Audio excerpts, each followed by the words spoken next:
एक समय की बात है। एक बिरजू नाम का एक आदमी रहा करता था। वह बहुत ही ज़्यादा गरीब था। उसकी टूटी हुई झोपड़ी थी। उसकी पत्नी का नाम बिमला था। वह उतना ही कमा पाया करता था जिससे कि उसका घर चल पाया करता था। एक दिन वह उसकी सड़क दुर्घटना में उसने अपनी टांग गंवा दी, जिस कारण वह बिना टांग का हो गया। उसकी सिर्फ एक ही टांग बची और अब वह कहीं जा भी नहीं पाया करता था। सुनो जी, आप तो घर पर बैठे रहते हो और घर कैसे चलेगा? मैं बाहर जाके काम करूंगी, आप घर में रहकर छोटे मोटे काम तो कर ही लिया करना, ठीक है? ऐसा कहकर बिमला घर से निकल जाती है और बेचारा बिरजू काम करता रहता है। उसका एक दोस्त गोपाल मिलने के लिए आता है। और भैया बिरजू कैसे हो? अरे अरे भाई, ठीक ही हूँ, क्या बताऊँ, सर टांग ही नहीं। अरे भाई कोई दिक्कत नहीं है।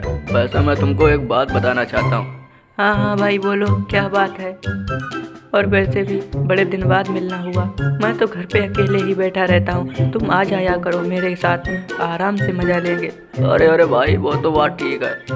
बस मैं तुमको एक बात बताना चाहता हूँ। जो तुम्हारी पत्नी है वो काम करने के लिए जाती है, परंतु वो काम नहीं करती, वो किसी और के साथ रहती है। अरे अरे भाई, ये तुम गलत बोल रहे हो। वो तो सिर्फ काम करने के लिए जाती है और वैसे भी एक अपाहिज आदमी के साथ रहती है, तो उसका वह काम पे ही रह जाती होगी। अरे अरे भाई मेरी विश्वास करो, तुम नहीं मानते, मैं तुमको पूरा प्रूफ दे सकता हूँ। मैं तुमको दिखा सकता हूँ कि तुम्हारी पत्नी कहाँ जाती है। अरे अरे भाई चलो। तभी गोपाल और बिरजू चल पड़ते हैं। तभी गोपाल बिरजू को हाथ पकड़कर उसे आगे आगे चलाता है, क्योंकि बेचारा बिरजू चल ही नहीं पाता था। तभी वह एक घर में ले गए। अरे अरे भाई देखो, इसी घर में तुम्हारी पत्नी आती है। तभी गोपाल दरवाज़ा खटखटाता है। तभी उसकी पत्नी बिमला बाहर आती है। बिरजू खड़ा होकर सब कुछ देख रहा था। तभी जब बिरजू और गोपाल उसको देखते हैं तो उसकी पत्नी भी दंग रह जाती है और बेचारा बिरजू तो बहुत ही गुस्से से लाल था। ए जी, तुम यहाँ पर क्या करने आए हो? बेचारा बिरजू तो कुछ बोल ही नहीं रहा था। तभी उसमें से एक बदमाश निकलता है। अच्छा ये है पति तुम्हारा? हाँ। और वैसा भी ये तो कुछ काम ही नहीं कर सकता है, अपाहिज है अपाहिज। और फिर ऐसे कहकर वह आदमी बेचारे बिरजू का मजाक बनाने लगता है। बिरजू की आंखों में तो सिर्फ आंसू ही थे और गोपाल उसे थमथमा रहा था। अब बेचारा बिरजू को तो कुछ ना इधर की ना उधर की।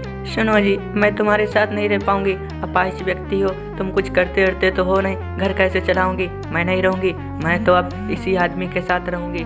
बस ठीक है, मैं अब तुम्हारे पास नहीं रहूंगी, तुम जाओ अपना काम करो जाके।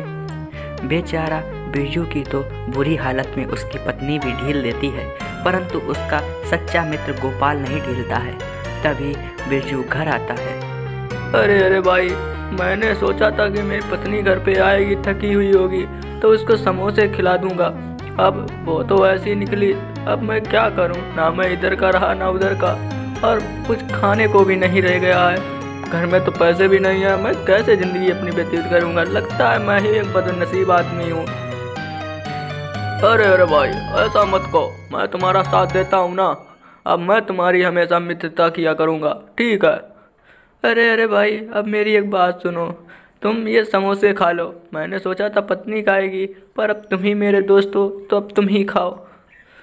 ठीक है भाई, मैं ही खा लेता हूँ ये समोसे। सुन, तू क्यों ना एक ठेला खरीद ले और उसी पे समोसे बेचने लग।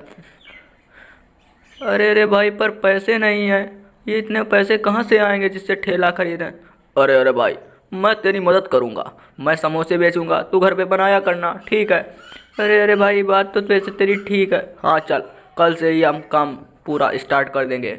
मैं जाऊँगा, आज सामान ले आऊँगा। ठीक है भाई, तुम ज़रूर करना।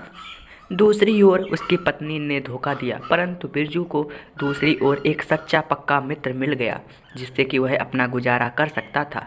बेचारा गोपाल उसकी मदद करने के लिए तैयार हो जाता है और वह समोसे की सामान लेने के लिए घर से निकलने की तैयारी करने लगता है।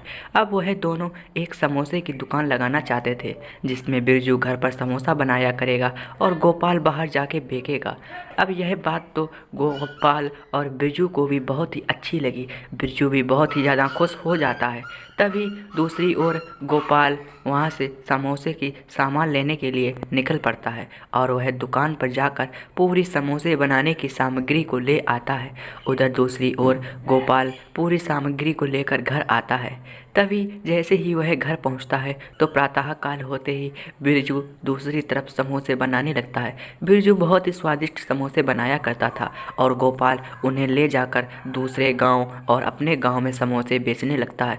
उसके नेक देर में सारे समोसे बिक जाते हैं और सभी लोगों को पैसे और सभी लोगों को समोसे पसंद आते हैं। उससे उसका काफ़ी मुनाफा भी होता है और अब तो वह धीरे धीरे इस बात से बहुत ज़्यादा खुश हो जाते हैं। अरे अरे भाई, तूने मेरी बहुत मदद की। अरे अरे भाई, इसमें तेरी मदद क्या, मेरी भी तो मदद है। हम दोनों लोग अब साथ में ही रहा करेंगे, ठीक है। ऐसा कहकर वह दोनों आराम से अब समोसे बनाने लगते हैं। देखते देखते उनके समोसे बिकने लगते हैं और वह बहुत ही ज़्यादा फेमस हो जाते हैं।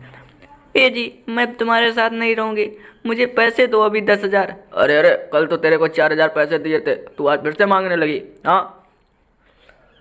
अरे जी, वो तो कल ख़त्म हो गए थे, मुझे आज 4,000 पैसे दो। अरे अरे, नहीं दू पाऊंगा, चल, मेरे पास एक भी पैसे नहीं है, मैं एक प्राइवेट नौकरी करता हूँ, कोई पैसा नहीं है। ए जी, फिर लाई क्यों जब खर्चा नहीं उठा पाया करते थे? दूसरी तरफ बिमला और वह जो एक आदमी था उनके बीच में लड़ाइयाँ बढ़ने लगीं।